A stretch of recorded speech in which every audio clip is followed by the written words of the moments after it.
Assalamualaikum warahmatullahi wabarakatuh.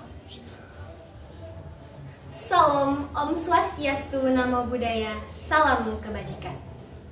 Yang saya hormati para dewan juri yang arif dan bijaksana, serta teman-teman yang berbahagia.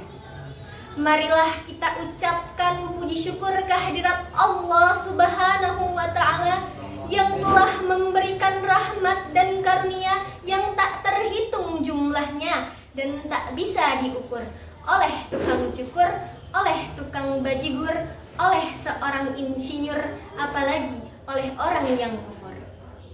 Salawat serta salam marilah kita sanjung agungkan kepada junjungan kita, Nabi besar Muhammad Sallallahu Alaihi Wasallam, yang telah membawa kita semua dari zaman naik onta sampai zaman naik Toyota, dari zaman jalan kaki sampai zaman naik Kawasaki, dari zaman yang edan sampai zaman mobil sedan, dari zaman yang kufur menuju zaman yang bersyukur, dari zaman yang penuh dengan kegelapan menuju zaman yang penuh dengan cahaya Islam. Semoga kita semua mendapatkan syafaatnya di yaumil akhir kelak. Amin ya rabbal alamin.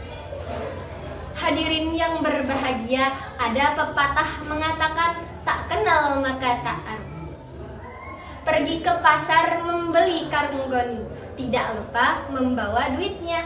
Perkenalkan, saya Erma Nurbaiti Anggraini, Man 1 Bandar Lampung asal sekolahnya. Pada momentum yang berbahagia ini, saya akan menyampaikan sebuah pidato yang berjudul Membangun Negeri Bersama Gen Z dengan Moderasi. Hadirin yang berbahagia, Gen Z adalah generasi yang lahir dalam rentang tahun 1997 sampai dengan tahun 2012. Gen Z disebut juga dengan generasi gadget. Bahkan lebih populernya lagi nih, mereka dikenal dengan sebutan kids zaman now.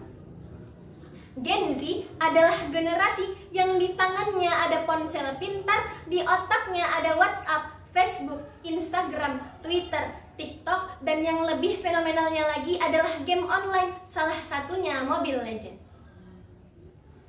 Gen Z sudah memasuki fase menuju dewasa yang disebut dengan remaja. Sebagai seorang remaja, Gen Z tentunya tidak akan dengan mudah menerima pemikiran yang kaku dan juga absolut, yang mungkin sebelumnya mereka terima tanpa ada perlawanan.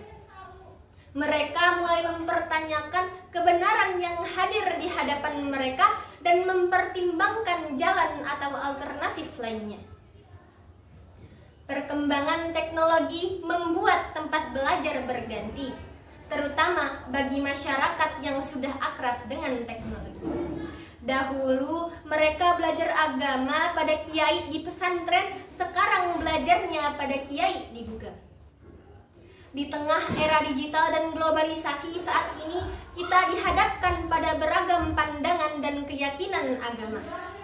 Kondisi ini menimbulkan konteks yang kompleks dengan adanya ancaman ekstremisme agama. Internet menjadi salah satu saluran yang tak terhindarkan untuk menularkan paham radikalisme dan intoleransi terhadap Gen Z. Untuk mencegah adanya paham radikalisme dan intoleransi tersebut, pemerintah melalui Kementerian Agama mempopulerkan sesuatu pahaman yang dikenal dengan moderasi beragama.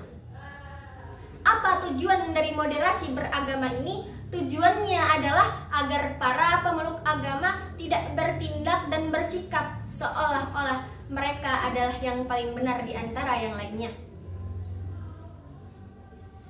Dikutip dari hasil sensus penduduk tahun 2020, disebutkan bahwa jumlah Gen Z mencapai 75,49 juta jiwa atau setara dengan 27,94% dari populasi penduduk yang ada di Indonesia. Dari persentase tersebut jelas bahwa Gen Z memiliki peranan penting dalam membangun Indonesia di masa depan nanti. Salah satu peranannya adalah menjadi formula yang ampuh dalam merespon dinamika zaman di tengah maraknya radikalisme dan intoleransi yang dapat mencabik kerukunan umat beragama di Indonesia. Gen Z dapat menjadi agen moderasi. Salah satu caranya adalah dengan mensosialisasikan muatan beragama pada masyarakat agar terciptanya kehidupan yang aman, damai, dan juga harmonis. Oleh karena itu, saya sebagai bagian dari kaum Gen Z mengajak kaum muda Indonesia sebagai orang yang memiliki peranan penting dalam membangun Indonesia di masa depan nanti.